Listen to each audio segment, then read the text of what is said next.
ఈరోజు సెట్ అనే భాగంలో మాకు లైఫ్ స్కిల్స్ గురించి నేర్పించారు. ఇందులో ఫస్ట్ నాలెడ్జ్.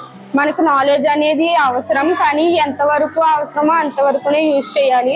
ఎక్కువగా నాలెడ్జ్ ఉంటే అది ఎక్కువ, స్కిల్ లేకుండా నాలెడ్జ్ ఉంటే అది దేనికి ఉపయోగం కాదు. మనకి ఖచ్చితంగా స్కిల్స్ అవసరం.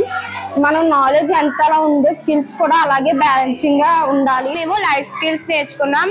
దానిలో భాగంగా ఏఎస్కే ఫార్ములా కోసం చెప్పారు. నేను ఈ రోజు నేర్చుకున్న క్లాస్ ద్వారా నా టైం మేనేజ్మెంట్ స్కిల్స్ ని మార్చుకోవాలనుకుంటున్నాను. అలాగే ఎవరితో ఎలా బిహేవ్ చేయాలో నేర్చుకున్నాను. నా యాటిట్యూడ్ నేను కంట్రోల్ చేసుకోవాలనుకుంటున్నాను.